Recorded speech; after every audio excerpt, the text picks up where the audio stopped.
Kamalia. NIM saya 24050780002. Saya akan menjelaskan tentang sastra horor. Karya sastra itu adalah sebuah ungkapan pribadi manusia yang berupa pengalaman, pemikiran, perasaan. Sedangkan horor itu yang mengulik tentang sesuatu hal yang menakutkan gitu ya. Jadi kalau mengenai tentang sastra horor itu kajian sastra horor itu adalah sesuatu hal yang mengulik tentang misteri, hantu, terus ada hal-hal misteri yang perlu dikembangkan seperti itu. Nah, di sini juga cerita horor itu kan sudah banyak sekali ya di Indonesia terutama. Banyak karya sastra yang sudah difilmkan maupun dibukukan gitu. Jadi kalau ngomongin sastra horor itu sebenarnya itu tuh sudah tersebar gitu, sudah tersebar banyak banget gitu. Terus di sisi lain itu sudah masuk di penelitian pusat BRIN juga sebenarnya sastra horor itu. Terus selain itu sastra horor itu ditemukan pada saat abad ke-19. Nah, pada tahun itu tuh sastra horor ditemukan. Terus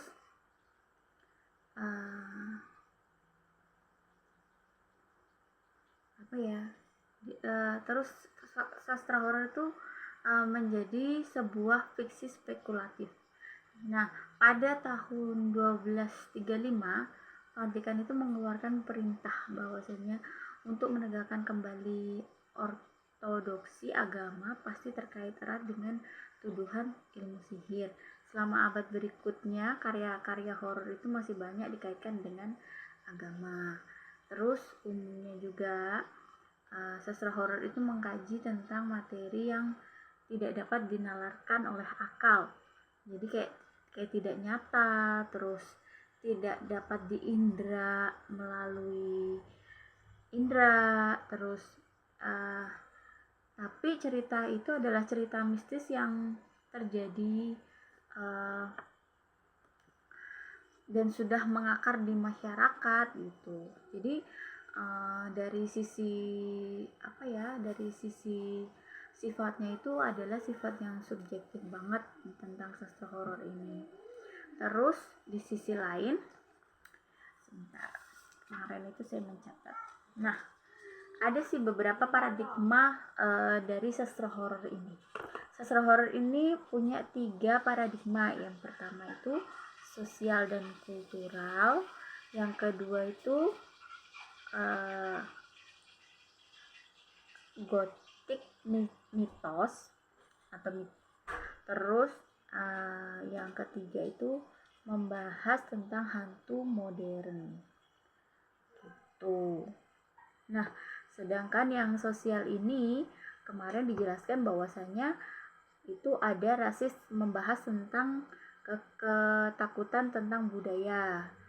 Terus postmodern dan mitos. Untuk kulturalnya itu kultural yang memiliki arti di tempatnya gitu.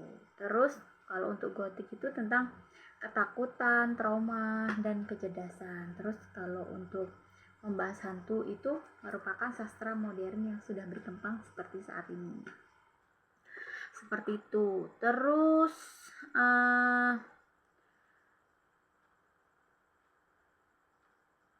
sastra horor itu juga memiliki genre sastra yang bertujuan untuk menimbulkan perasaan takut, cemas, ngeri, keterkejutan pada pembacanya. Genre ini juga mengangkat tema-tema seperti kematian, supranatural, kegilaan, kegelapan, dan dan ancaman dari makhluk atau kekuatan yang tidak dikenal gitu. Terus dari ciri-ciri khasnya dari sastra horor itu ada atmosfer gelap yang dan menakutkan. Kemudian ada elemen supranatural, terus ada karakter yang terancam, terus tema ketakutan yang eksistensi. Kemudian apa ya, tadi paradigma sudah ya, paradigma gotik, terus paradigma postmodern, paradigma sosial kultural, tadi kan sudah saya jelaskan seperti itu. Mungkin itu saja yang saya jelaskan yang saya pahami dari sastra horor. Untuk selanjutnya terima kasih sudah mendengarkan